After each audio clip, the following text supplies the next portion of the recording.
ওং নম ভগবতে বাসুদেবায়। হরে কৃষ্ণ, রাধে রাধে।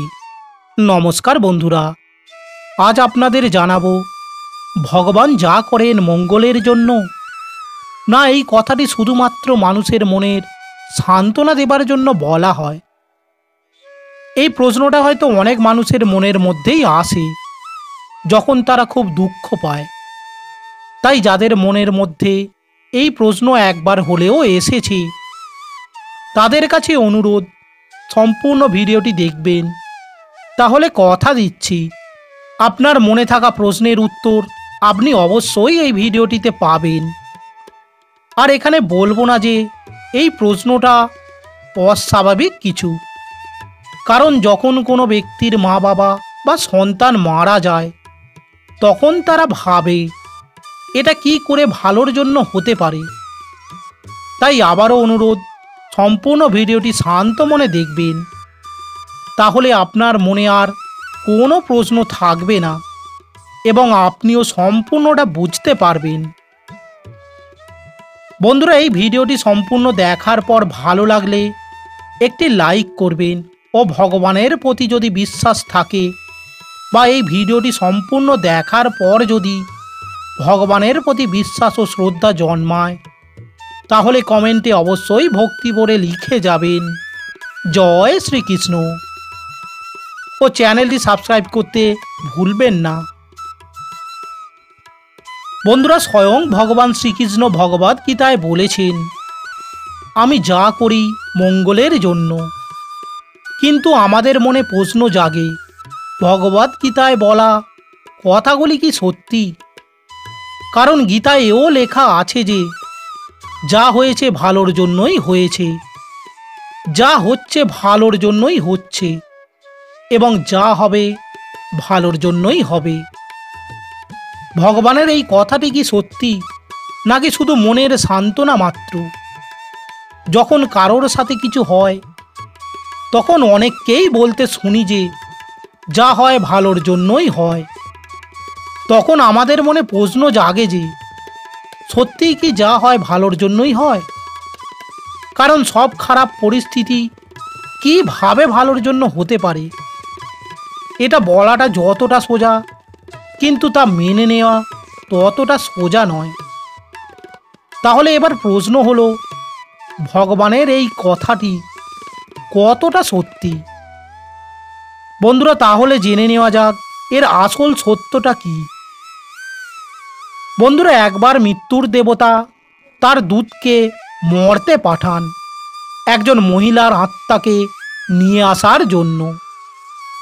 দূত যখন সেই মহিলার আত্মাকে নিতে পৃথিবীতে আসেন, তখন তিনি দেখেন যে সেই মহিলাটির 3টি ছোট ছোট বাচ্চা আছে। তার মধ্যে একটি বাচ্চা এতটাই ছোট যে সে মাকে ছাড়া থাকতে পারে না এবং মাকে জড়িয়ে ধরে কান্না করছে। ও মহিলাটির স্বামীর আগেই মৃত্যু হয়েছে। তাদের দেখাশোনার জন্য পরিবারের আর কেউ ছিল না। মহিলাটির মৃত্যুর পর এই বাচ্চাদের দেখাশোনা কে করবে? এই কথা ভেবে সেই দূত সেই মহিলাটির আত্মাকে না নিয়ে ফিরে গেল। তখন মৃত্যুর দেবতা দূতকে খালি হাতে ফিরে আসতে দেখে কারণ জানতে চায়। তখন দূত বলেন, ওই মহিলাকে নিয়ে আসলে তার 3টি ছোট ছোট বাচ্চাকে দেখাশোনা করার আর কেউ ছিল না। বাচ্চাগুলি তাহলে অনাহারে খুব কষ্ট পাবে, তাদের জীবনযাপন করাই মুশকিল হয়ে যাবে। এই কারণে আমি মহিলাটিকে নিয়ে আসতে পারিনি। কারণ শুনে যমরাজ খুব রেগে যান এবং বলেন যে তুমি জানো যে তুমি কত বড় অপরাধ করেছো? যার ইচ্ছায় জীবন হয়, তার ইচ্ছাতেই মৃত্যু হয়। তুমি তার ইচ্ছের বিরুদ্ধে গিয়ে যে অপরাধ করেছো, তার জন্য তোমাকে শাস্তি পেতে হবে। তোমাকে পৃথিবীতে গিয়ে ততদিন থাকতে হবে যতদিন না তুমি তোমার অপরাধ বুঝতে পারো, এবং যখন যখন তুমি তোমার ভুল বুঝতে পারবে, তখন তখন তোমার খুব হাসি পাবে। এবং এই রকম যখন তোমার 3বার হাসা হয়ে যাবে, তখন আমি আবার তোমায় আমার কাছে ফিরিয়ে আনব। দূত ভাবলেন, আমি তো কোনো অপরাধ করিনি, তাহলে কিভাবে আমার অপরাধ বোধ হবে? আমার হাসি পাবে। তারপর তাকে পৃথিবী লোকে পাঠিয়ে দিল মৃত্যুর দেবতা। তখন তার শরীর সব কিছু অনুভব করতে পারছিল, যেমন একজন সাধারণ মানুষের অনুভব হয়। তাকে এক কনকনে স্থানে বস্ত্রহীন অবস্থায় পাঠিয়ে দেয়। সেখানে সে ঠান্ডায় প্রচণ্ড কষ্ট পেতে থাকে। তখন সেখান দিয়ে এক চর্মকার শহরে যাচ্ছিল তার ছেলে মেয়ের জন্য শীতের বস্ত্র কিনতে। কিন্তু তার দৃষ্টি হঠাৎ সেই লোকটির দিকে পড়ে এবং তার মনে খুব দয়া হয় এবং সে তার কোটটি খুলে তাকে পরিয়ে দেয় এবং জিজ্ঞাসা করে, তুমি কে? তোমার বাড়ি কোথায়? তখন সেই দূত বলেন যে, এখন আমি তোমায় কিছুই বলতে পারবো না এবং আমার কোনো বাড়ি নেই।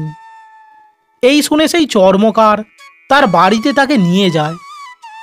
স্বামীকে খালি হাতে ফিরে আসতে দেখে এবং একজন বস্ত্রহীন ব্যক্তিকে নিয়ে আসতে দেখে তার স্ত্রী খুব রেগে যায় এবং উল্টোপাল্টা বলতে শুরু করে এবং কিছুক্ষণ পর তার রাগ থেমে গেলে তাদের দুজনকেই সে খেতে দেয়। এই দেখে সেই দূত প্রথমবারের জন্য হাসলেন। এই হাসি দেখে চর্মকার এবং তার স্ত্রী তারা দুজনেই তার হাসির কারণ জানতে চায়। উত্তরে দূত বলেন, এখন আমি কিছুই বলতে পারবো না। দূতের হাসির কারণ না তো চর্মকার না তো তার স্ত্রী কেউই জানে না।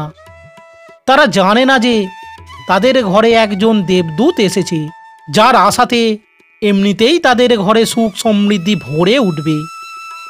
চর্মকারের স্ত্রী বাচ্চাদের জামা কাপড় ও কম্বল দেখতে পাচ্ছিল না, যেটা তার স্বামী আনেনি, কিন্তু সেটা দেখতে পাচ্ছিল না যেটা তার ঘরে এসেছে।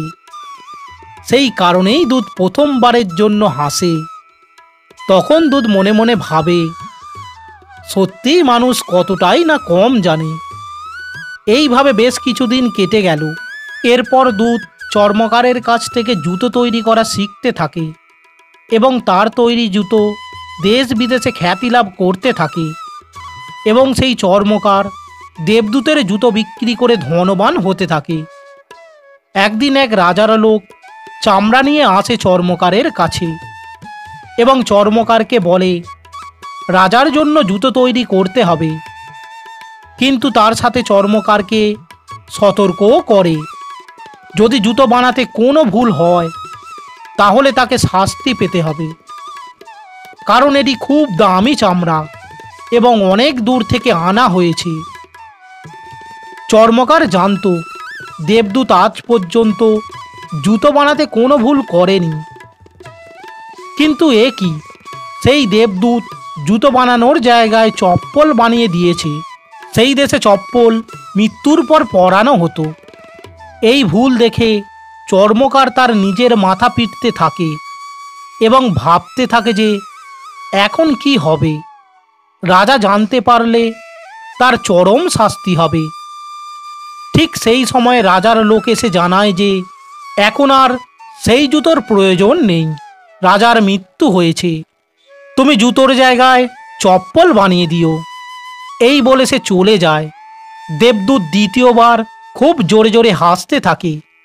সে এই ভেবে হাসতে থাকে যে আমরা কেউ আমাদের ভবিষ্যৎ জানি না, শুধু ঈশ্বর ছাড়া কেউ জানে না যে আমাদের আগামীকাল কি হবে, ভবিষ্যতে কি হবে।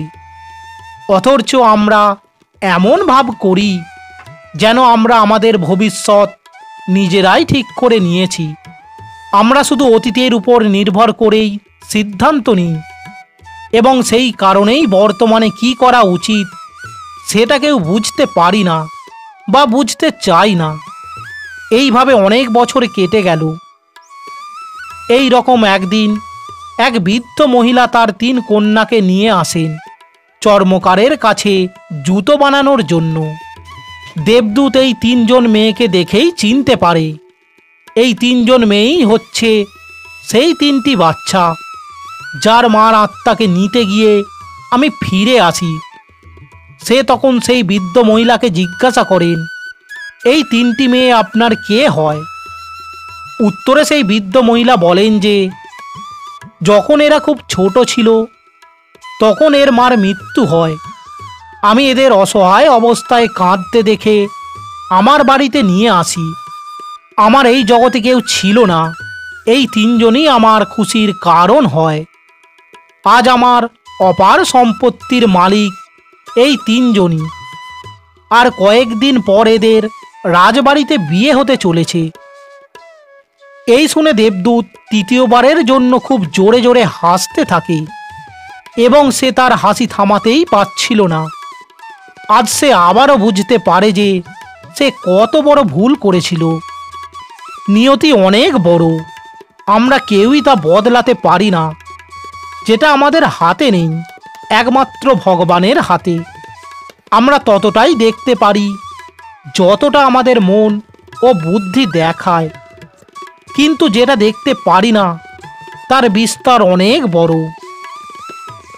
মৃত্যুদূত আজ চর্মকারকে পুরো ঘটনা শোনায় এবং নিজের লোকে ফিরে যায়, কারণ তার আজ দণ্ড শেষ হয়।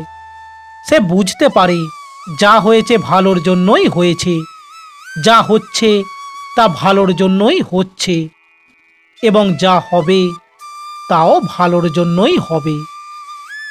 বন্ধুরা, আমাদের উচিত ভগবানের প্রতি বিশ্বাস রেখে নিজের কর্ম করে যাওয়া ও ভগবানের প্রতি নিষ্ঠা ও ভক্তি রাখা।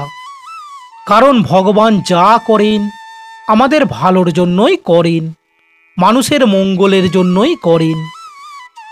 বন্ধুরা, তাহলে ভিডিওটি যদি ভালো লাগে একটি লাইক করবেন ও চ্যানেলটি সাবস্ক্রাইব করে পাশে থাকবেন ও ভক্তিভরে কমেন্টে লিখে যাবেন জয় শ্রীকৃষ্ণ, রাধে রাধে। ধন্যবাদ।